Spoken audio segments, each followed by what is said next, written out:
Hello friends, मेरा नाम है धीरेन्द्र शुक्ला और स्वागत करता हूं आप सभी का हेलो धीरेन्द्र चैनल में। आज हम जावा प्रोग्रामिंग लैंग्वेज के यूजेस के बारे में जानने वाले हैं। जैसा कि हम जानते हैं कि आज की डेट में जावा एक बहुत बड़ी प्रोग्रामिंग लैंग्वेज बन चुकी है, जिसका यूज डिफरेंट फील्ड्स में होता आया है। तो आज हम इसी बारे में जानने वाले हैं कि जावा का प्रयोग कहाँ और किस प्रकार से किया जाता है। तो चलिए ज़्यादा देर न करते हुए शुरू करते हैं।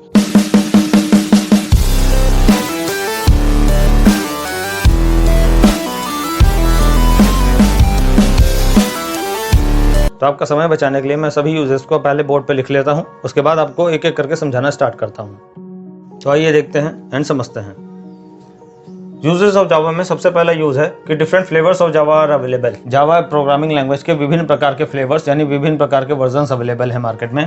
जैसे कि कोर जावा है, जिसके सॉफ्टवेयर को J2SE बोला जाता है एंड ये डेस्कटॉप एप्लीकेशन और सॉफ्टवेयर्स को बनाने में काम आती है। डेस्कटॉप एप्लीकेशंस वो एप्लीकेशंस होती हैं जो हमारे कंप्यूटर पे, हमारे लैपटॉप पे ऑफलाइन चलते हैं, यानी बिना इंटरनेट के यूसेज के चलते हैं। जैसे हमारा माइक्रोसॉफ्ट ऑफिस में हमारा MS Word, MS Excel and PowerPoint वगैरह जैसे सॉफ्टवेयर चलते हैं बिना इंटरनेट कनेक्शन के। तो इस प्रकार के किसी भी एप्लीकेशन को यानी कि सॉफ्टवेयर को बनाने के लिए हमारा कोर जावा वाला सॉफ्टवेयर यूज किया जाता है। सेकंड हमारा है एडवांस जावा, जिसे J2EE कहा जाता है या J2EE बोला जाता है। और ये हमारा वेबसाइट्स या फिर वेब एप्लीकेशंस को बनाने में काम आता है, जहाँ पर आप वेबसाइट्स का मतलब तो समझते ही हैं। इंटरनेट पे चलने वाले सभी वेब पेजेस वगैरह हमारे वेबसाइट्स में होते हैं। जबकि वेब एप्लीकेशंस कौन सी होती हैं? ऐसे सॉफ्टवेयर्स जो लैपटॉप में या किसी डेस्कटॉप में इंस्टॉल किए जाएं, लेकिन वो बिना इंटरनेट कनेक्शन के ना चल पाएं, यानी कि उन सॉफ्टवेयर्स को चलने के लिए इंटरनेट कनेक्शन की आवश्यकता पड़ती है।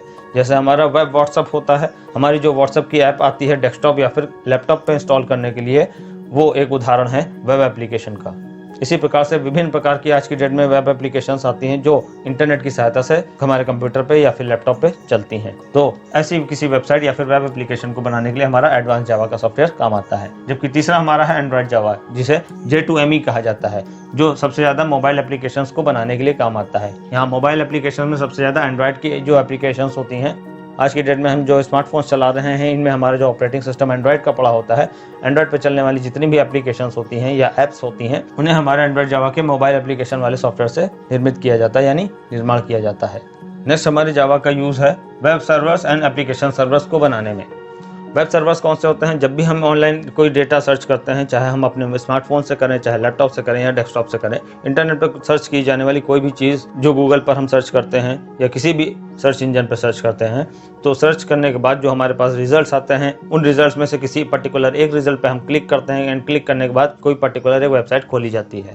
तो ये जो वेबसाइट्स खुल रही हैं, ये पर्टिकुलर किसी न किसी सर्वर पे इंस्टॉल करी गई हैं, यानी स्टोर कराई गई हैं, और उस सर्वर से ये हमेशा 24 घंटे एंड 7 दिन हमेशा चलती रहती हैं। ये ऐसे सर्वर्स होते हैं जो वेबसाइट्स को हमेशा चलाए रखते हैं, ये कभी बंद नहीं किए जाते हैं। तो ऐसे सर्वर्स जो हमेशा चलते रहते हैं पब्लिक यूज के लिए एंड जनरल जितनी भी वेबसाइट्स इन पर चलाई जाती हैं, जिन्हें कभी भी एक्सेस किया जा सकता है, ये हमारे वेब सर्वर्स कहलाते हैं। जबकि एप्लीकेशन सर्वर्स कौन से होंगे? वो ऐसे सर्वर्स जिन पे वेब एप्लीकेशंस, यानी कि जैसे अभी मैंने व्हाट्सएप की एक ऐप का उदाहरण दिया था, ऐसी एप्लीकेशंस को इंस्टॉल किया जाता है और ऐसी एप्लीकेशंस उन सर्वरों से रन कराई जाती हैं। तो वो सर्वर्स जो एप्लीकेशंस को हैंडल करते हैं, वे हमारे एप्लीकेशन सर्वर्स कहलाते हैं। तो हमारी जावा प्रोग्रामिंग लैंग्वेज में ऐसे सर्वर्स को भी हैंडल करने के लिए कोडिंग की जा सकती है। तो हमारी Java programming language web servers and application servers इन दोनों को ही मैनेज कर सकती है। नेक्स्ट बढ़ते हैं। नेक्स्ट है हमारा गेम्स। जावा प्रोग्रामिंग लैंग्वेज की हेल्प से न जाने आज की डेट में कितने ही सारे गेम्स डेवलप किए जा चुके हैं और आगे भी डेवलप किए जा रहे हैं। तो यहाँ पर बस बताने का इतना सा मतलब है कि जावा प्रोग्रामिंग लैंग्वेज की हेल्प से हम गेम्स को भी डेवलप कर सकते हैं। नेक्स्ट है हमारा डेटाबेस कनेक्शंस। जहां पर भी नाम आता है डेटाबेस कनेक्शन। डेटाबेस कनेक्शन का मतलब क्या होता है? ऑनलाइन जितने भी वेबसाइट्स वगैरह चलती हैं, जितने भी फॉर्म वगैरह भरे जाते हैं, तो जितना भी डेटा सबमिट किया जाता है किसी फॉर्म में भरने के बाद, तो वो डेटा कहाँ जाता है? किसी न किसी सर्वर पे जाकर के स्टोर होता है। उस सर्वर पे क्या होगा? एक कोई सॉफ्टवेयर इंस्टॉल किया गया होगा जिसमें हमारा डेटा जाकर के स्टोर हो जाता है। तो पर्टिकुलर किसी सर्वर में पड़ा हुआ ऐसा कोई सॉफ्टवेयर जहां पर ऑनलाइन कहीं से भी भेजा गया डेटा ऑटोमेटिकली जाकर के सेव होता है, वो ऐसे सॉफ्टवेयर्स कहलाते हैं डेटाबेस सॉफ्टवेयर्स। और ऐसे ही डेटाबेस सॉफ्टवेयर से कनेक्शन मेंटेन करने का काम हमारी जावा प्रोग्रामिंग लैंग्वेज में भी किया जाता है। यानी कि जावा प्रोग्रामिंग लैंग्वेज में जब हम कोडिंग करते हैं, तो कोडिंग करते समय हम ऐसी कोडिंग भी कर सकते हैं जिससे हम ऑनलाइन किसी भी वेबसाइट से या किसी भी फॉर्म से या किसी भी वेब पेज से डेटा को सेंड करके किसी सर्वर पे इंस्टॉल किए गए डेटाबेस सॉफ्टवेयर को एक्सेस कर सकते हैं, उससे कनेक्शन मेंटेन कर सकते हैं और हम ऑनलाइन ही अपना डेटा ऑटोमेटिकली उसके अंदर सेव करा सकते हैं। नेक्स्ट यूज है हमारा एम्बेडेड। एम्बेडेड का मतलब क्या होता है? Combinedly used with other programming languages. Java एक ऐसी प्रोग्रामिंग लैंग्वेज है जो अकेले भी कोडिंग करने के लिए इस्तेमाल की जा सकती है, जबकि आज की डेट में विभिन्न प्रोग्रामिंग लैंग्वेजेस के साथ भी जावा प्रोग्रामिंग लैंग्वेज को मर्ज करके यूज किया जा सकता है। तो यहाँ पर बस इतना बताया जा रहा है कि जावा एक ऐसी प्रोग्रामिंग लैंग्वेज है जो अकेले तो काम कर ही सकती है, इसके साथ साथ विभिन्न प्रोग्रामिंग लैंग्वेजेस के साथ कंबाइनली भी यूज की जा सकती है। नेक्स्ट हमारा यूज है रोबस्ट। रोबस्ट का मतलब क्या होता है? Destroys unused and unnecessary files in garbage collector. It also has exception handling feature.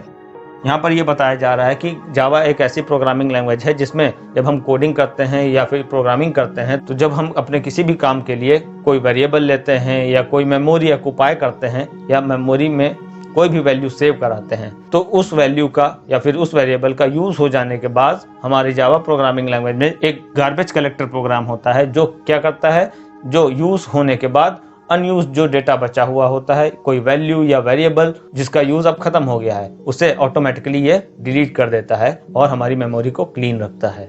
इसके अलावा यहाँ पर यह भी बताया जा रहा है कि जावा में एक्सेप्शन हैंडलिंग का भी फीचर होता है।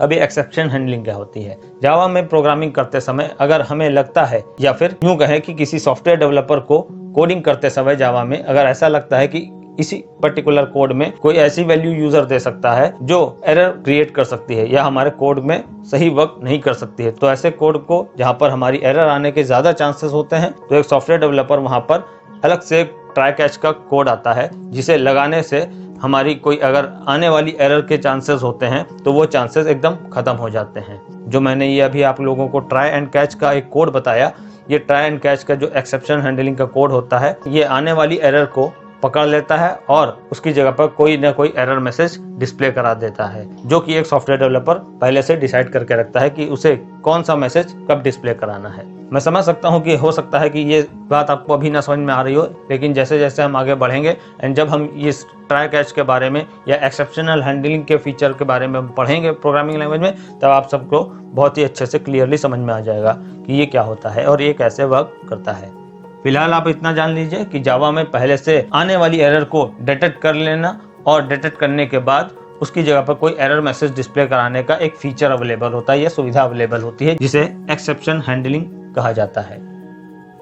नेक्स्ट यूज देखते हैं जावा का, लार्ज लाइब्रेरी एंड फ्रेमवर्क। जब हम जावा का सॉफ्टवेयर इंस्टॉल करते हैं तो जावा के सॉफ्टवेयर में हमें बहुत सारी प्री डिफाइंड यानी कि पहले से बनी बनाई फाइल्स मिलती हैं। उन फाइल्स में हमारी क्लास फाइल्स होती हैं, फंक्शंस होते हैं जो पहले से बना करके हमारे लिए रखे गए हैं, जिनका यूज हम अपने कोड करने के दौरान कर सकते हैं। तो इससे हमें कम से कम कोड लिखना पड़ता है, जिससे हमारा काफी समय बच जाता है। तो ऐसी ही बहुत सारी लाइब्रेरीज एंड फाइल्स हमें जावा प्रोवाइड करता है, जिसका यूज करके हम अपने कोडिंग करने के समय को काफी ज्यादा कम कर सकते हैं। नेक्स्ट फीचर देखते हैं, compiled and interpreted. Compiled and interpreted का मतलब है कि जावा का जब हम प्रोग्राम कोई बनाते हैं या कोई भी कोड हम लिखते हैं, तो कोड लिखने या फिर प्रोग्राम बनाने के बाद हम अपनी फाइल को जब हम सेव करते हैं तो उसे पहले कंपाइल किया जाता है, फिर उसे इंटरप्रेट किया जाता है। यहाँ पर कंपाइल और इंटरप्रेट का मतलब क्या है? जैसा कि हम जानते हैं कि आज की डेट में आने वाली जितनी भी प्रोग्रामिंग लैंग्वेजेस होती हैं, उन सभी में कोई ना कोई ट्रांसलेटर प्रोग्राम दिया होता है, जिसके बारे में हम पहले पढ़ चुके हैं। ट्रांसलेटर में हमने असेंबलर, कंपाइलर एंड इंटरप्रेटर के बारे में पढ़ रखा है। तो कंपाइलर और इंटरप्रेटर का आज भी इस्तेमाल किया जाता है। आज की डेट में भी जो प्रोग्रामिंग लैंग्वेजेस आ रही हैं, उनमें भी कोडिंग करने के बाद जो सॉफ्टवेयर डेवलपर होता है वो क्या करता है, अपने कोड में आने वाली एरर्स को पहले से डिटेक्ट करने के लिए और उन्हें सही करने के लिए किसी न किसी ट्रांसलेटर के द्वारा चेक कराता है। अलग अलग प्रोग्रामिंग लैंग्वेजेस में अलग अलग ट्रांसलेटर्स होते हैं, किसी में कंपाइलर होता है, किसी में इंटरप्रेटर होता है, लेकिन जावा एक ऐसी प्रोग्रामिंग लैंग्वेज है जिसमें कंपाइलर और इंटरप्रेटर दोनों ही होते हैं। इसलिए जावा के कोड को पहले कंपाइल किया जाता है, उसके बाद दोबारा इंटरप्रेट भी किया जाता है। कंपाइलर और इंटरप्रेटर कैसे वर्क करते हैं, इसका मैं वीडियो पहले से बना चुका हूं, मैं आपको इसका लिंक डिस्क्रिप्शन में डाल दूंगा, आप वहां से पढ़ सकते हैं।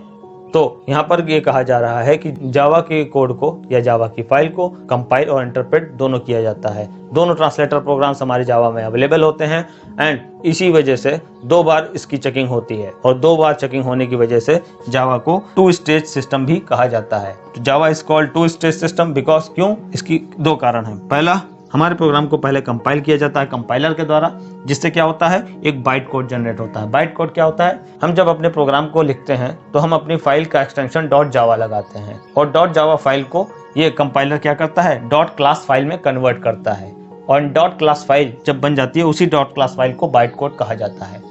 एंड बाइट कोड बनने के बाद हमारा सेकंड स्टेप क्या होता है कि हमारी ये जो बाइट कोड होता है या क्लास फाइल होती है उस क्लास फाइल को इंटरप्रेटर को दिया जाता है और इंटरप्रेटर हमारा उस फाइल को चेक करने के बाद उसे एग्जीक्यूट कर देता है, यानी कि रन कर देता है। तो ये थे हमारे जावा प्रोग्रामिंग लैंग्वेजेस के कुछ यूजेस।